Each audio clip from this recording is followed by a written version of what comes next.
Hello guys, welcome to Dr. Night Stare. I know you guys come here to relax and take a nap. So before we go, please hit like and subscribe. By the way, also tell me what time and where you guys listening from. Alright then.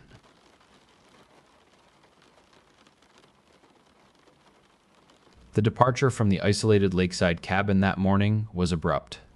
Sarah and her family packed their bags in a hurried, silent dance, the only light coming from their phones in the pre-dawn darkness. An unspoken tension hung in the air, a shared apprehension that kept them all quiet. Sarah half expected to hear the faint creak or rustle from the upstairs hallway once more, but the cabin remained unnervingly still, a silence so profound it felt deliberate, almost malevolent. It amplified the dread coiling in her gut. Before they finally shut the door, Sarah compelled herself to do one last walk-through of the place. She couldn't say why. Perhaps she just craved tangible proof that their unease was unfounded, that nothing was truly amiss. Everything, to her eyes, appeared perfectly normal. As she reached the main entrance, her fingers brushing the doorknob, she paused. The heavy deadbolt, which she distinctly remembered securing twice the previous night, was already disengaged. A chill snaked down her spine. She didn't mention it to anyone. The long drive down from the mountains back to their suburban house was uneventful, thankfully. With every mile they put between themselves and the cabin, the easier it became for Sarah to breathe. By the time they pulled into their driveway, she had almost managed to convince herself that the entire experience had been nothing more than an unpleasant blend of anxiety and unfamiliar surroundings. Then she checked her phone. A message from the cabin's owner had arrived about an hour after their departure. It was short and politely worded, noting their early checkout and hoping everything was okay. Then came the chilling postscript that made her stomach clench. The cleaner, the owner wrote, had arrived shortly after they'd left and had asked if they'd moved any furniture. A small bedside table, apparently, had been found squarely blocking a bedroom door, a place it certainly didn't belong. Sarah quickly typed back a firm denial. No, they hadn't touched a thing. After a long, unsettling pause, another message from the owner pinged. The cleaner, they added, had mentioned something else. The back door to the cabin, the one that only locked from the inside, was wide open. Sarah hasn't replied to that message. Now, back in the quiet normalcy of her suburban house, Sarah wrestled with a persistent, gnawing dread. It wasn't the fear that someone had followed them physically, but rather an oppressive sensation that the unsettling experience Covet Sea itself had somehow hitched a ride, refusing to end with their departure from the mountains. Every night, without fail, she awoke just before 3 a.m., her heart pounding for no discernible reason. Each time, she would force herself to check. Her bedroom door was always precisely as she'd left it, locked, firmly closed. Nothing ever seemed to have moved. And that, in its own way, was the most terrifying part of all. Because now, Sarah understood the true, profound depth of quiet a place could achieve when no one was left to keep watch.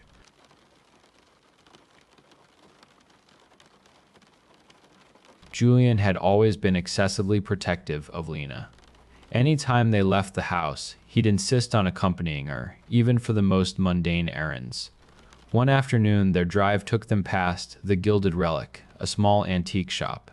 Its window display, crammed with vintage pocket watches and intricate music boxes, drew Lena's gaze instantly.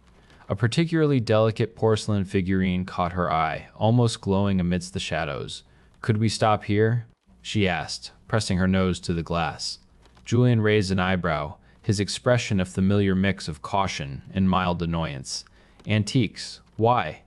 Lena shrugged playfully. "They're just so unique." With a reluctant sigh, Julian pulled the car to the curb, his disapproval palpable.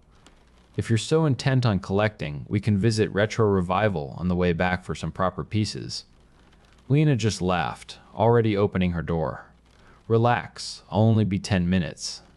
She didn't wait for a reply, slipping inside the shop. Inside, Lena gravitated towards a display cabinet, housing an array of old music boxes and fragmented curios. Reaching for a tarnished silver locket, she immediately pricked her finger on a sharp, ornamental finial.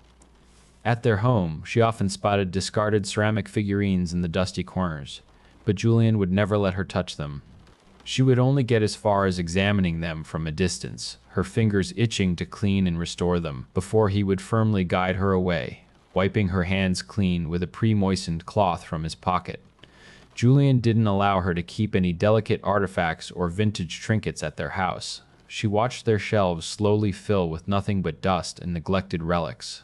He wouldn't even let her clear them away, their silent decay spreading like a pall over the rooms. "Lena?" A male voice startled her, and she turned to see a man roughly her age. His accent was distinctly British, catching her off guard. Mid-20s, perhaps a recent graduate. Thick blonde curls framed a thoughtful face. Despite the cool spring air, he wore a short-sleeved shirt and jeans. Her eyes were drawn to the vibrant yellow-green ink across his forearm, a compass, its needle pointing north, the intricate design winding down to his fingers. His smile, as he carefully picked up a small, chipped porcelain doll, held a profound sadness. Lena was surprised by the practiced ease with which his fingers handled the fragile doll. "It's nice to see you again," he murmured. Before she could react, he pulled her into a hug, and Lena stiffened, frozen in his embrace. He sniffled into her shoulder, and a startling realization jolted her. She knew of his touch. An icy sensation slithered down her spine. The reassuring grip of his arms, the familiar shuddery breath tickling the back of her neck. "I didn't think you'd ever return," he whispered, his voice thick with emotion. "But I had a feeling you'd find your way back to us." Lena stumbled back, her cheeks burning.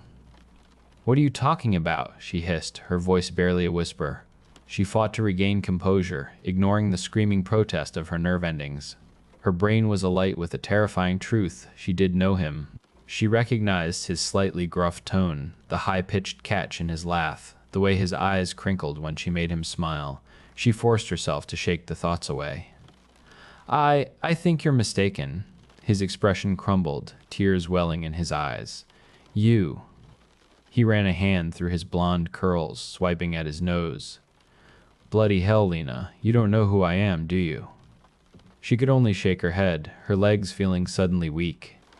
The antique shop's door flew open, the bell above it jingling a cheerful, yet jarring melody. Running footsteps pounded across the worn wooden floor. "Oh my God, Lena."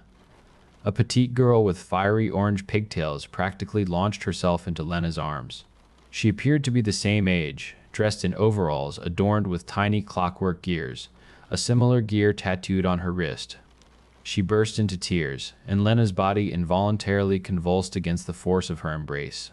"I never thought I'd see you again." And Lena knew Hera too. Her familiar hugs, the sweet scent of her hair. Lena found her voice, though it was hoarse. "I don't understand."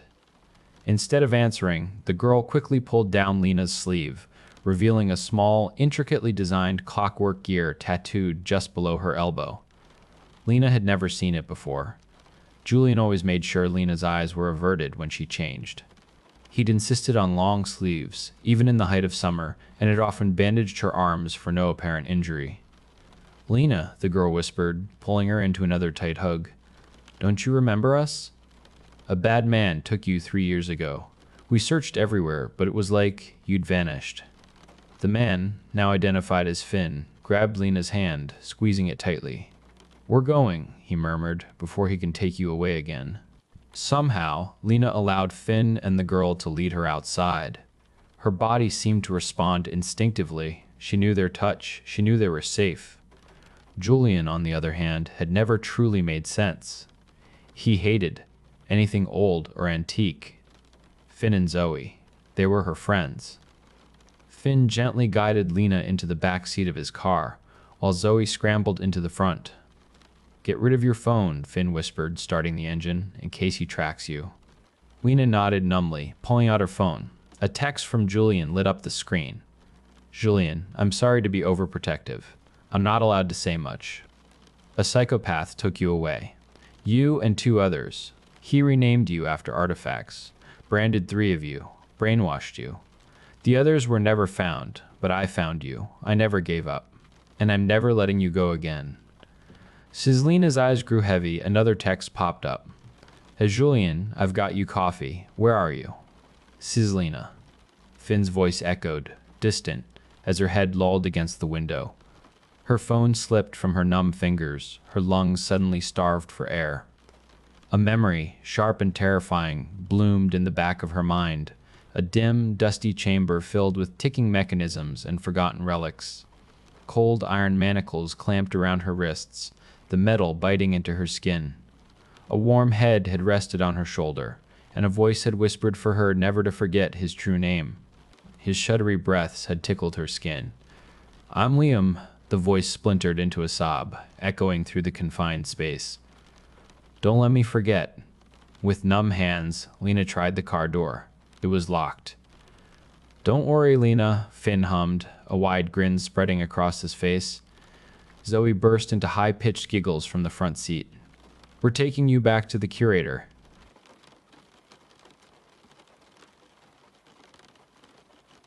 Evelyn's remote cottage by the sea was far enough removed from the frantic pace of the cities that the world's quiet dissolution felt more like a slow retreat than a sudden cataclysm. There were no sirens here, no panicked shouts, just a profound quietude that settled over the rugged coast like an unwelcome blanket. The last flickering news reports had spoken in hushed, scientific tones about a celestial body, a gravitational anomaly, the planet's very fabric beginning to unravel.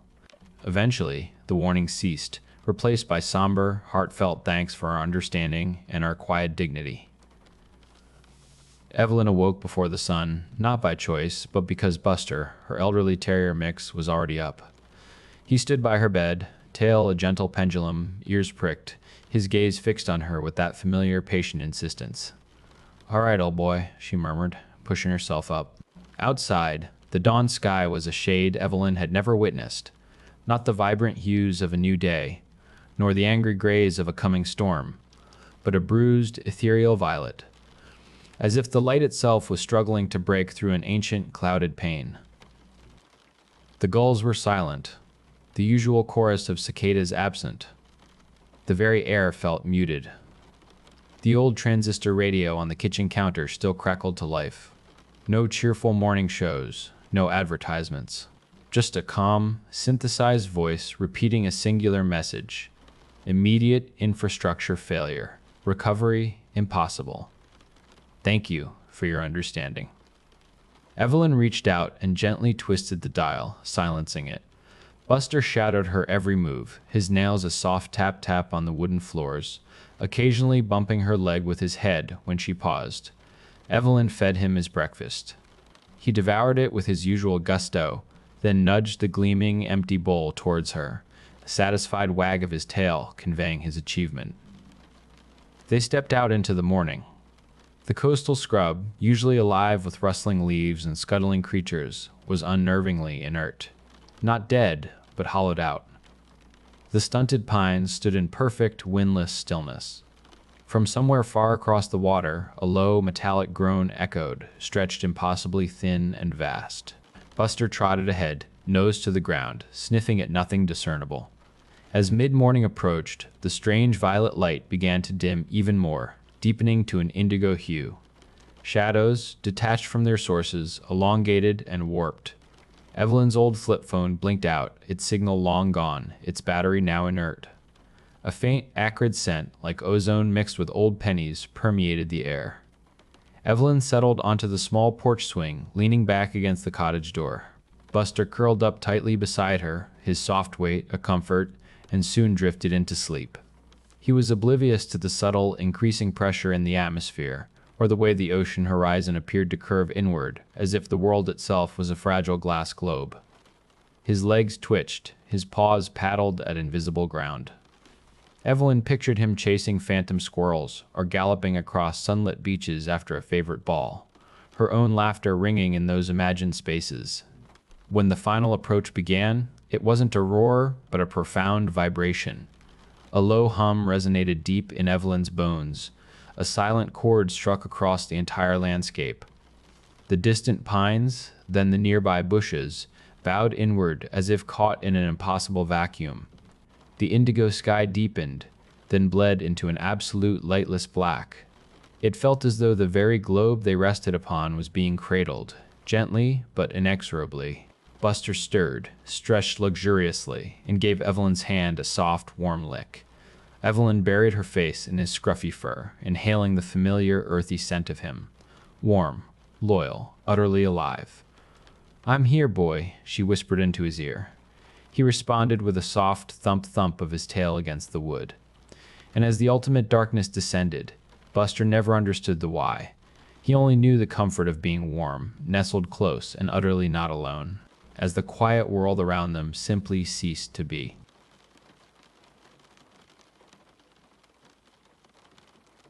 Every morning, Alara found something subtly amiss in her quiet townhouse in a coastal village.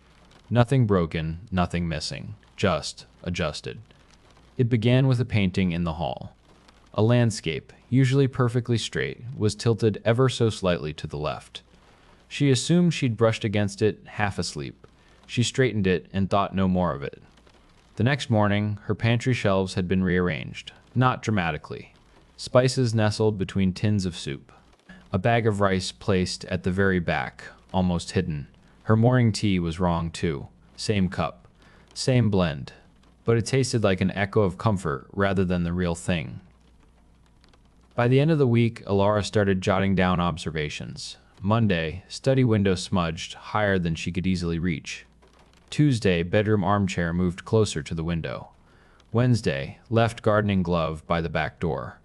Right glove on the potting bench. It didn't feel like an intrusion. It felt like refinements, helpful ones. The armchair made her morning reading more comfortable. The gloves were exactly where she'd last used them. She felt tended to, cared for. Alara set up a security camera in her living room. 8 hours of footage showed nothing but absolute stillness. The townhouse stayed precisely as she'd left it, until morning. She awoke to a note on the kitchen counter, written in her own elegant hand. "You don't like the ceramic mug. Use the glass one." Alara chuckled. A nervous laugh, but a genuine one. It was better than screaming. She crumpled the note and tossed it away. The next morning it was back, folded more neatly. After that, the adjustments became increasingly personal. A sun hat she hadn't worn in seasons was hanging by the front door. Her alarm clock went off 5 minutes early, just enough time to catch the morning ferry she often missed. An unfinished embroidery project sat open on her desk, needle threaded, ready for the chapter she'd abandoned years ago. One night, Alara resolved to stay awake. She sat on the couch until dawn, lamps lit, heart steady, waiting. Nothing happened. At sunrise, she went into the kitchen and froze. The counter was spotless, no crumbs, no smudges. Taped to the corner was a yellowed note, the paper brittle at the edges. Her handwriting again, dated 3 years ago. "You always miss this detail." The realization hit her like a blast of sea air. The townhouse wasn't changing. It was the only thing staying the same. The refinements weren't new. They were permanent fixtures of a life she'd been meticulously building for years. The wrong tea was how she actually preferred it. The armchair hadn't been moved. It had been positioned, carefully, intentionally. Alara wasn't being haunted by a stranger. She was being curated by a version of herself she could no longer remember. She wasn't waking up to an altered room. She was waking up to an altered mind. Every night she reset. The townhouse remembered. Before bed, Alara wrote one final note. "If you're seeing this, don't worry. It's always been this way." She woke up peaceful. The note was gone. The townhouse felt perfectly settled.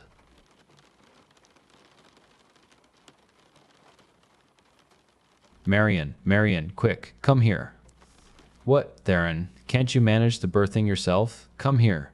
Her boots crunched in the fresh snow as she hurried towards the barn. "What is the matter?" Theron averted his gaze to the straw-covered ground. Oh my God. Theron, that's a stillborn black lamb." Marion fell to her knees, burying her face in her hands. "The Sirkin will come." "Marion, he doesn't have to come." "If our oldest daughter is—" No, Theron, we can't do that to Helga." "Marion, think of our other children. Think of the little boys." "Theron, why? Why us?" A wave of cold dread seized Theron's body. "We need to act today," he roared, his voice echoing in the barn. Marion slowly got to her feet and stumbled back towards the cabin, her sobs trailing behind her. The empty, dull eyes of the lamb stared at Theron. He picked it up, retrieved his shovel, and walked to the back door of the barn. 20 paces ahead, 6 paces to the left, and 6 paces to the right. He measured each step with grim accuracy. Upon taking the last stride, he began digging 6 feet down. There he placed the lamb's small body, marking the spot. The post had to be brought later. Marion prepared it in the cabin, lying on the floor, clutching Helga's old scarf. After she woke, Theron told Helga to go rest and that he would care for the boys. She seemed surprised, but relieved. At 9, the younger sons were tucked into their beds. Marion was still weeping in the cabin. Theron gently led her to bed. She wouldn't be of any help now. Before he asked Helga to come to the barn, he had already prepared the rope and the gag. "What do you need from me, father? Come here, sit beside me, my daughter." He put his hand on her shoulder as he used to when she was a little girl. "I have some unfortunate news," he began softly. "One of the ewes bore a stillborn black lamb today." Helga's body instantly shook. She looked at him, her eyes wide with terror. "Father, please don't." She already knew his dreadful decision. "Helga, you have to think of your little brothers." Tears streamed down her cheeks. Theron pulled the rope from under the bench. She clenched her fists and bit down on her lip. Blood trickled down her jaw as he wrapped her hands. She didn't put up a physical fight. He knew his little girl would understand. "Father, please," she whispered, staring at him as he bound her to the rough wooden post at the forest's edge. Her fingers were already turning white from the cold. He couldn't bring himself to look at her for long. Quickly tying the final knot, he walked back to the cabin. Memories of them playing in the clearing behind the cabin flashed before his eyes.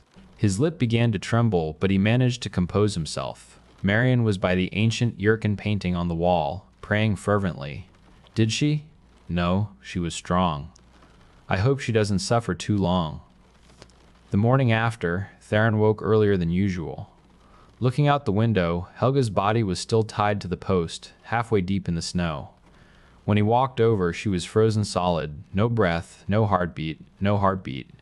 Jurkin had accepted his sacrifice. His family was safe again.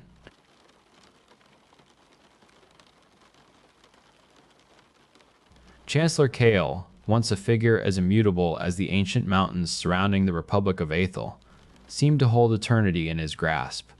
His image, omnipresent, spoke of power absolute. Yet subtle tremors had begun to ripple through the rigid surface of his dominion. Whispers, once unthinkable, circulated through the grimy markets. The national treasury, once brimming, was now a hollow echo, its contents reportedly enriching Kale's private vaults.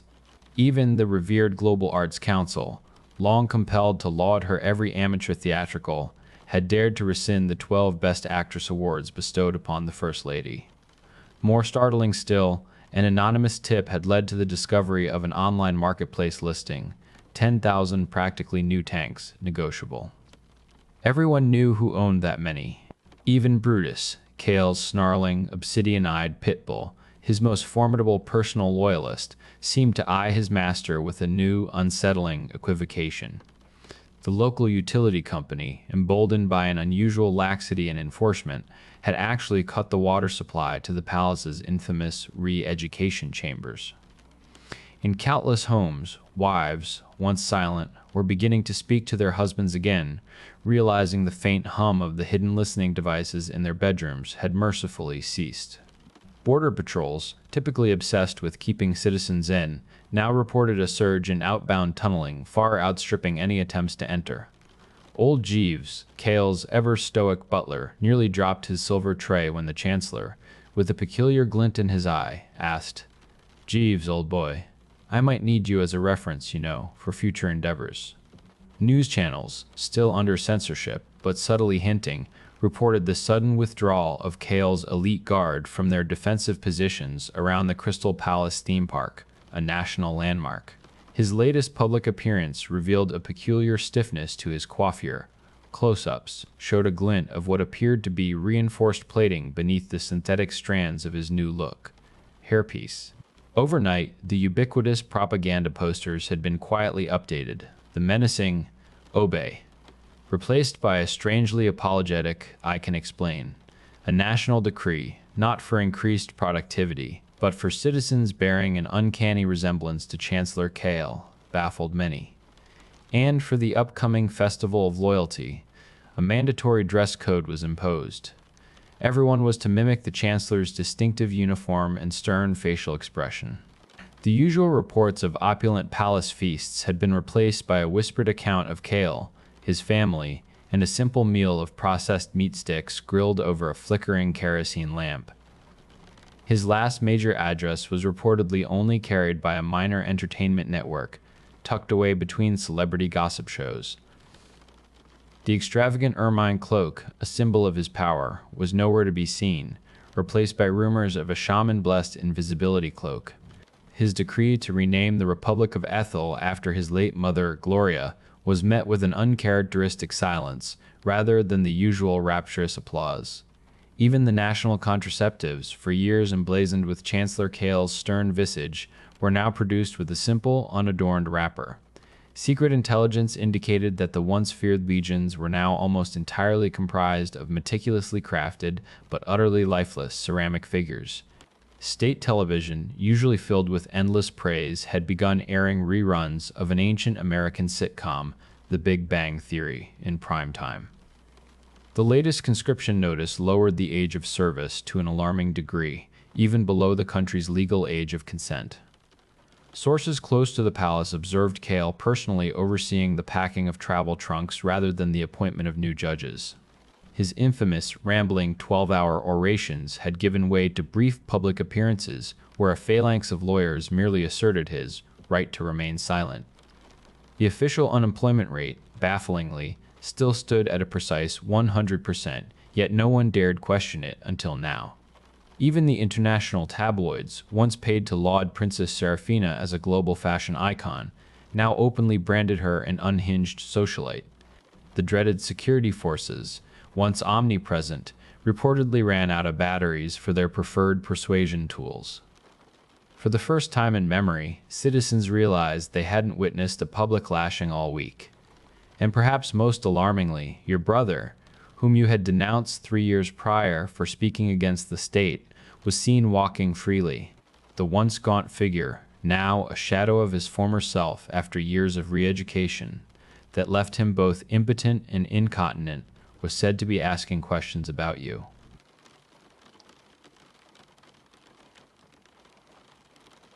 Sarah had been a 911 dispatcher for 12 years, the last 7 confined to the graveyard shift. You'd think after that long, she'd heard every variation of human desperation. The slurred confessions of drunks, the furious accusations of domestic disputes, the choked, panicked explanations after a car crash. It all blurred into a low, constant hum, a rhythm of misery she'd learned to navigate without letting it seep into her soul. It was the only way to stay sane. Her district was Port Blossom, a sprawling, sleepy coastal town that died after 10 p.m. Mostly retirees and vacation homeowners. The worst they usually handled on a weeknight was a noise complaint from a beach bonfire or a teenager who'd had too much to drink. The job for Sarah had become a cycle of strong coffee, the glare of fluorescent lights, and the low thrum of computer servers. She was burned out, existentially tired in a way no amount of sleep could fix. The calls were just blips on a screen, voices to be processed, categorized, and dispatched. She was a human switchboard for other people's worst days. The first call came on a Tuesday, about 3 months ago. It was 2047 a.m., the deadest hour of the deadest night. The line lit up on her console, but not in the usual way. It wasn't a cell signal with a GPS ping, nor a landline with a registered address. It was just a raw signal, designated as unregistered VoIP. Not unheard of, but rare. Sarah clicked it open. 911, what is your emergency? Static. A thick, wet sound, like listening to a radio underwater. It crackled and popped, and underneath it, Sarah could just barely make out a sound. A whisper. Hello, can you hear me? It was a child's voice. A boy, she thought. Maybe 7 or 8. He sounded like he was trying to talk without moving his lips. "This is 911, Sarah repeated, her voice a little louder, a little clearer. "I can barely hear you. What is your emergency?" The static swelled, almost swallowing his voice whole. "He's back. The man in the mask is back." A chill, cold and sharp, went down Sarah's spine. It was a professional chill, the one that told her this was real. This wasn't a prank. "Okay, son, where are you? I need an address." Hurting mommy." The whisper came again, breaking with a sob. The static sounded like a swarm of angry insects now. "Daddy's asleep on the floor. He won't wake up." "Son, I need you to tell me where you are. I can't send help if I don't know where you are." Sarah's fingers flew across the keyboard, trying to get a trace, but the system was kicking back errors. No location data, no subscriber info, nothing. "The old lighthouse cottage," he whispered, his voice fading. "At the end of the lane, please." Then the line went dead. Not a click, not a hang-up.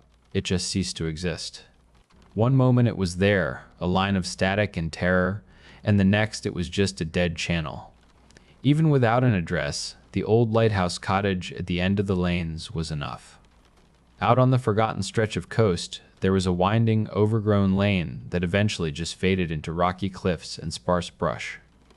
And at the very end of it, a crumbling old stone cottage, once a lighthouse keeper's home, that had been empty for as long as anyone could remember. It was a local legend, the kind of place kids dared each other to spend a night in. Sarah dispatched a patrol car. Officer Ramirez, a guy who'd been on the force since before Sarah was born, came back over the radio about 15 minutes later. His voice was flat, laced with the kind of annoyance reserved for rookies and time wasters. "Dispatch, car 7 here. Property is secure. No signs of forced entry.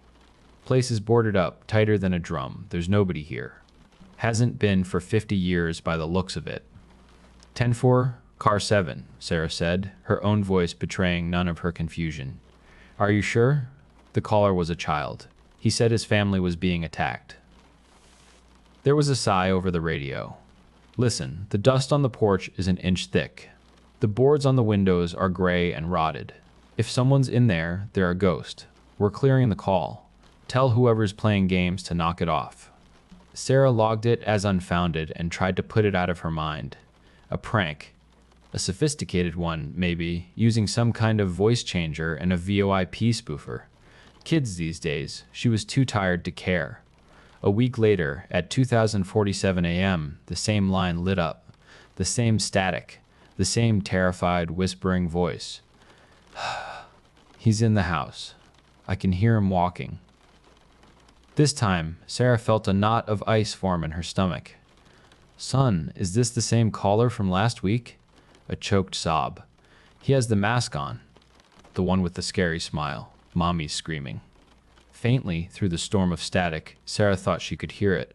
A woman's scream, high and thin and distorted, like a sound being played backwards. "I'm sending help," Sarah said, her voice tight. "Stay on the line with me. Can you hide?" "In the closet," he whispered. "He's coming up the stairs. I can hear his feet." The line went dead. Sarah dispatched 2 cars this time. The line went dead. Sarah dispatched 2 cars this time. She told them it was a repeat call, possibly a hostage situation. She didn't want them to be complacent. They took it seriously. They set up a perimeter. They used a bullhorn. They broke down the front door. The result was the same. An empty cottage. Thick, undisturbed layers of dust on every surface. Rotted floorboards, peeling wallpaper, the smell of decay and forgotten things. No footprints, no child, no man in a mask, no sign that a human being had set foot in that cottage in decades. Captain Miller, Sarah's supervisor, pulled her aside the next morning. He was a large, patient man who had the weary look of someone who'd seen it all twice. He told her to drop it. "It's a glitch," he said, not meeting her eye. "Some kind of cross-chatter from another jurisdiction or a recurring electronic echo. Don't waste county resources on it. If that call comes in again, log it and move on." But Sarah couldn't. The boy's voice, it was too real. The terror in it was primal. You can't fake that. Not even the best actor in the world can fake the sound of a child who thinks his mother is being murdered in the next room. The calls kept coming, every Tuesday, like clockwork. 2004 7 a.m. Each call was a slightly different piece of the same horrible puzzle. He's hurting Daddy now. There's so much red. Mommy, stop screaming. He's looking for me. I can hear him opening doors. Every time Sarah sent a car. Every time the result was the same. The police got angrier. She was the girl who cried wolf. Captain Miller gave her a formal warning. Her colleagues started looking at her funny, whispering when she walked by. They thought she was cracking up. Maybe she was. She started losing sleep. On her nights off, she'd find herself staring at the clock, her heart pounding as 2047 a.m. approached. The silence was somehow worse than the calls. Sarah became obsessed. During the day, instead of sleeping, she went to the Port Blossom County Records office. She needed to know who owned that cottage. The paper trail was a mess. It had been sold and resold, owned by banks and holding companies. But she kept digging backwards, through dusty ledgers and brittle property deeds. Finally, she found it. The last family to actually live there, a deed from 1968. A nice, happy family with a mom, a dad, and 2 kids, a boy and a girl. The Davies family. That wasn't enough. Sarah started spending her days in the library's basement, scrolling through decades of local newspapers on a squeaky, ancient microfiche reader. The stale, papery smell of the archives filled her lungs. She was looking for anything related to the cottage, to the Davies family. For weeks, she found nothing, just property tax notices and school honor rolls. And then she found it. An article from a cold, late autumn day in 1975. The headline was stark: Davies family slain in apparent coastal home invasion. Her blood ran cold. Sarah zoomed in, her hands trembling as she adjusted the focus knob. The picture was grainy, black and white. It was the cottage. The same weathered stone, the same weathered stone, the same wide porch. Police cars were parked haphazardly on the overgrown lawn. She read the article, her heart hammering against her ribs. A husband, a wife, and their 10-year-old daughter found dead in their home. The cause of death was extensive. The article was vague, using phrases like brutal force trauma. The police report mentioned a possible intruder, a figure a neighbor had seen fleeing into the woods, described only as a tall man wearing some kind of pale, expressionless mask. But the last paragraph was what made her stop reading. The family's 8-year-old son, Liam Davies, it read, remains missing. Police found evidence he was hiding in an upstairs closet during the attack, but the boy has not been found. A statewide search is underway. Authorities have not ruled out the possibility that he was abducted by the assailant. The crime was never solved. The masked man was never found. Little Liam was never seen again. Sarah sat back in her chair, the library basement suddenly feeling like a tomb. The static, the whispers, the closet, the man in the mask. It wasn't a prank. It wasn't a glitch. Was she listening to a ghost? The next day at work, Sarah felt broken. She walked into the dispatch center like a zombie. The hum of the server sounded like a funeral dirge. She couldn't keep it in anymore. She had to tell someone. She grabbed Captain Miller and one of the oldest dispatchers, Brenda, a woman who'd been there for 30 years, and she dragged them into the break room. She laid it all out.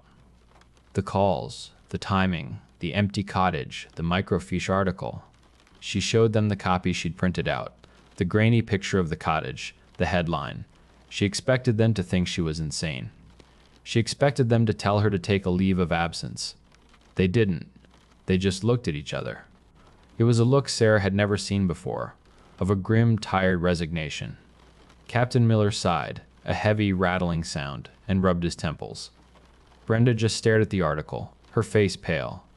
"So it started again," Brenda said, her voice barely a whisper. "What do you mean, started again?" Sarah asked, her voice shaking. "What is going on?" Captain Miller sat down heavily. "Kid," he said, and he looked 100 years old, "we need to tell you about the man you replaced." He told her the story. The dispatcher who had Sarah's seat before her, a man named Thomas. He'd been a good man, sharp, dedicated. About a year before Sarah was hired, he started getting strange. He was obsessed with a specific address, the old lighthouse cottage at the end of the lane. He kept sending cars out there, insisting there was a child in trouble. The patrols always came back empty. He started pulling old files, spending his days off at the library. He became withdrawn, paranoid. He claimed he was getting calls no one else could hear. "We checked the logs," Captain Miller said, his voice low and serious. The system never registered the calls he said he was taking. We pulled the audio recorders for his console. There was nothing on them but dead air. We thought he was having a breakdown. Stress of the job. Sarah's blood turned to ice water. The system, it doesn't log the calls for me either. They just show up on the screen and then disappear. They don't go into the call history. Brenda nodded slowly. "We know. It's the same." He told us what the calls were about. A little boy, a man in a mask. Sarah felt like she was going to be sick. "What happened to him?" She whispered, though she already knew the answer. "One night," Captain Miller continued, his eyes fixed on the linoleum floor, "he took a call. We saw him on the console, talking, his face ashen. He was typing a report, then he just stopped. He stood up, grabbed his jacket and his keys, and walked out without a word. The call was still active on his screen, but none of us could hear anything on it. We just saw the open line." "Where did he go?" "He drove out to the cottage. His car was found parked on the lane the next morning. Engine was cold. Doors were locked. He was gone. The silence in the room was absolute. We searched," Brenda said, her voice cracking. "The police did a grid search of the entire coastline and cliffs. Dogs, helicopters, the whole 9 yards. They went through that cottage from the attic to the cellar. They found nothing. No sign of a struggle. No footprints. No him. He just vanished. No him. He just vanished. Wiped off the face of the earth." Sarah stared at them, her mind struggling to process what they were telling her. Why didn't you warn me?" she stammered. "How could we?" Captain Miller shot back, his voice rising with a frustration that had clearly been festering for years. "Hey, new girl, welcome aboard. By the way, this console might be haunted, and the last guy who sat here disappeared. Don't worry about it. You'd have thought we were crazy." "We thought he was crazy. We thought he was crazy. Until you came in here today with that same damn story." He leaned forward, his eyes locking onto hers. "This is what you're going to do. The next time that line rings, you do not answer it. If you answer it by mistake, you hang up immediately. You do not talk to him. You do not engage. You terminate the call, and you clear the line. That's an order. Do you understand me?" For the next few weeks, Sarah was a ghost herself. She did her job on autopilot. Every sound, every flicker on the screen made her jump. She dreaded Tuesday nights. She drank so much coffee she could feel her heart rattling in her chest, just to stay sharp, to stay vigilant. She thought about quitting. She thought about just walking out and never coming back. But where would she go?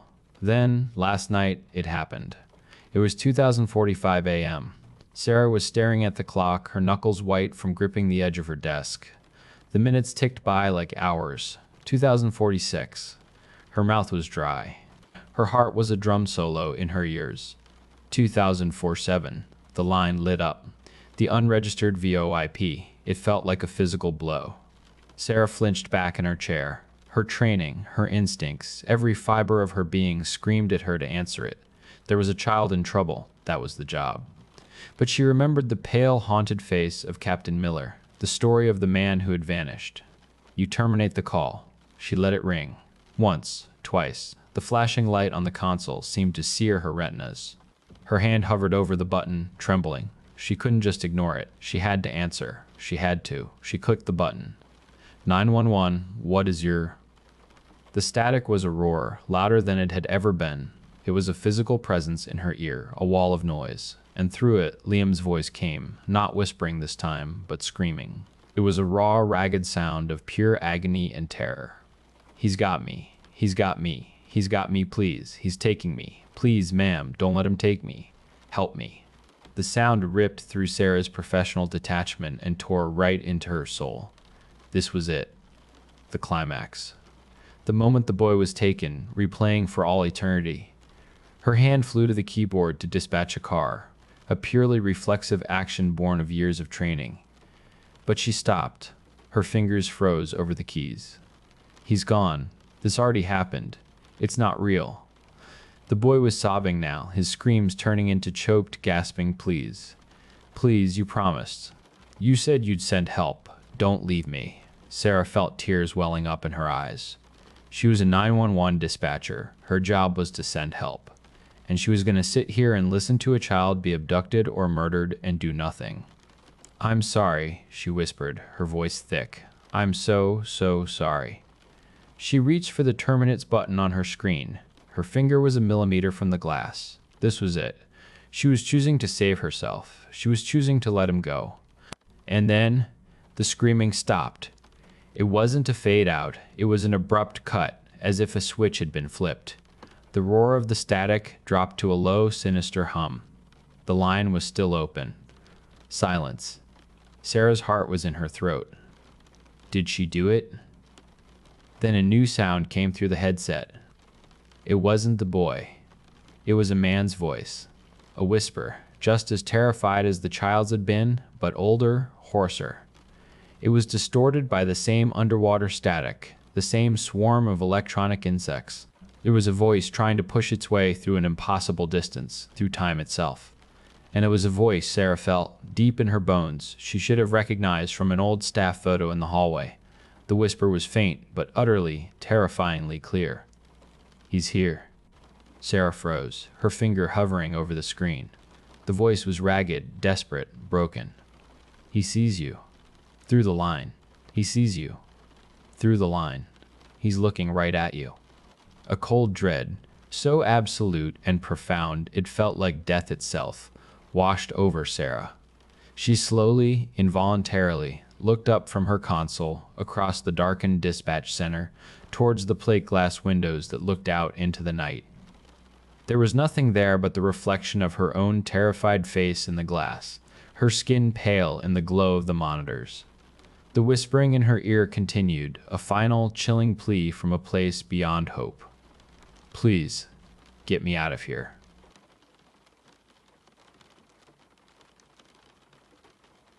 Marcus's absent-mindedness was legendary. He'd misplace his spectacles while they sat on his nose, or once he drove half a mile with the grocery cart still attached to his bumper. It was a miracle he hadn't caused a major incident. He'd always been like that, ever since he was a child. So, when Marcus wandered into the living room that Tuesday morning, a perplexed frown etched on his face, I braced myself for the usual hunt for his car keys or wallet. Eleanor, he began, scanning the hardwood floor, have you, by any chance, seen my pinky? I blinked, my attention still on my coffee. Your what? I asked automatically. My pinky finger, he clarified, then added, could have sworn it was just there. Where did you have it last? I asked, a rote question. On my hand, he replied simply. That's when the mug slipped from my grasp, thankfully empty. I looked at him, standing in the middle of the room like a lost child, clutching his hand to his chest. Had he had an accident? Was he suffering from shock? There wasn't any blood. Wordlessly, I reached for his hand, terrified at what I would see. He hadn't been joking. The little finger on his right hand was gone. Not cut or ripped off, just gone. The flesh next to his ring finger was unmarred. His other fingers twitched with life. It looked like he had been born without it. No, that wasn't right. He had 10 fingers. He always had 10 fingers. I knew this. I've seen them. What on earth happened? I demanded, a note of hysteria in my voice. He shrugged. I honestly don't know. What do you mean you don't know?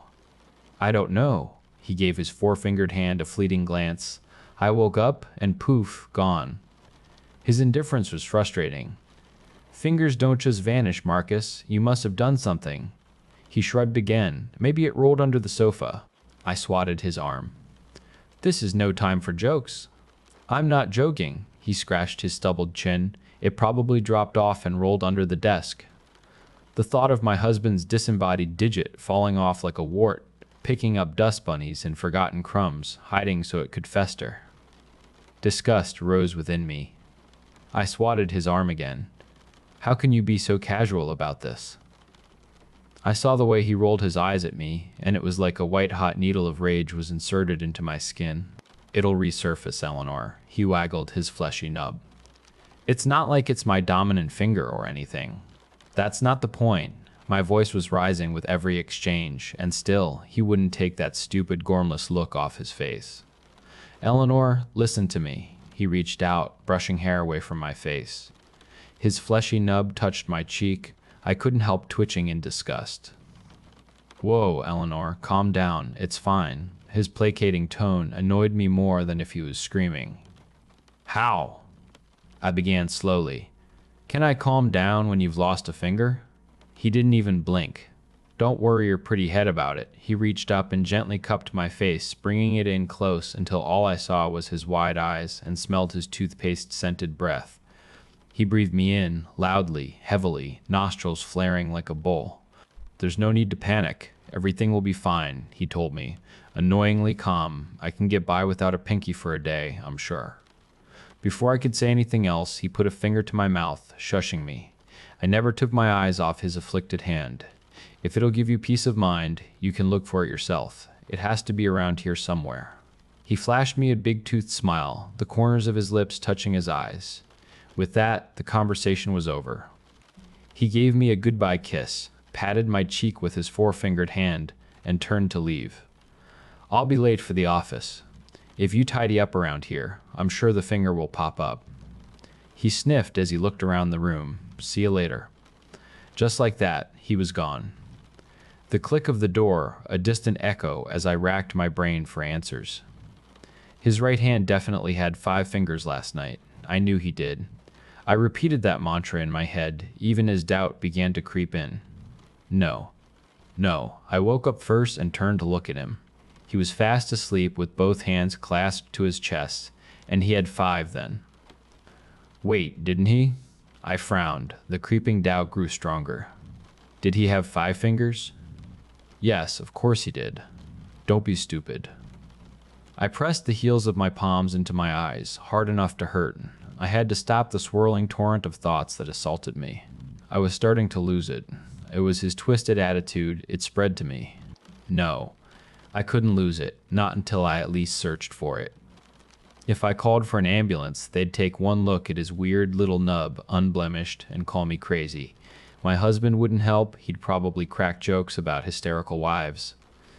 I began in the kitchen, thinking he might have sliced it off while preparing breakfast. Nothing. I checked under the couch, wondering if it rolled into a cushion like a lost remote. Still nothing. I checked behind the bookshelves, the carpets, even inside the coffee maker. Nothing. It was gone. Soon, the living room looked like a bomb had struck by the time I was finished, and there was no sign of my husband's missing finger.